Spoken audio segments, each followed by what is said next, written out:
into the world, and men loved darkness rather than light, because their deeds were evil. Romans 8:7, verse 8. For the mind that is set on the flesh is hostile toward God. Hostile. It does not submit to the law of God. It does not submit. It can't submit. It doesn't submit. It won't submit. Where do you see free will here? For the mind that is set on the flesh is hostile toward God. It does not submit to God's law. And indeed, it cannot. It cannot. And those who are in the flesh cannot please God.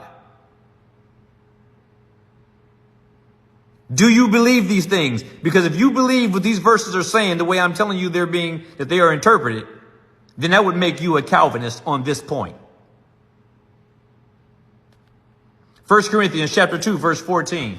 The unspiritual man does not receive the gifts of the Spirit of God, for they are folly to him, and he is not able to understand them, because they are spiritually discerned. In other words, they are spiritually judged. I'm with you, Lori. I'm with you, sister.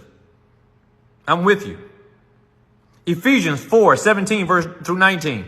Now this I affirm and testify in the Lord, that you must no longer live as the Gentiles do, in the futility of their minds. They are darkened in their understanding, alienated from the life of God because of the ignorance that is in them, due to their hardness of heart. They have become callous and have given themselves up to licentiousness, greedy to practice every kind of uncleanness. Greedy to practice every kind of uncleanness. This is men that you say, so many of you say, have the free will to turn to Christ. They have no capacity to. If they live in darkness and Christ is light, how does darkness see what the light is? You can't. Stop telling people that they have a free will and they just need to turn to Christ. That's not how it works. They need to meet up with Moses and get exposed to God's law.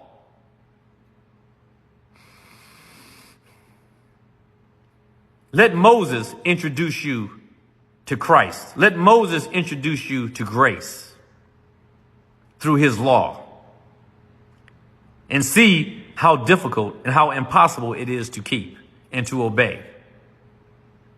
One brother says darkness cannot exist in the light, and that is so true. So if darkness cannot exist in light, how does someone in darkness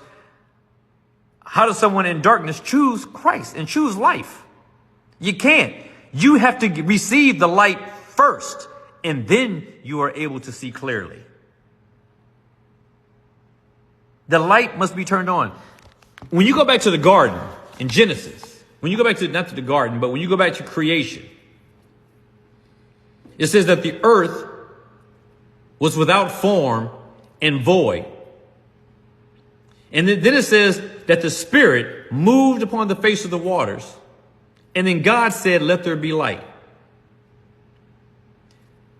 I see this as the first time the gospel is ever presented in the Bible, in the opening verses of Genesis. The earth was without form and void. It was without form, had no form, and was empty.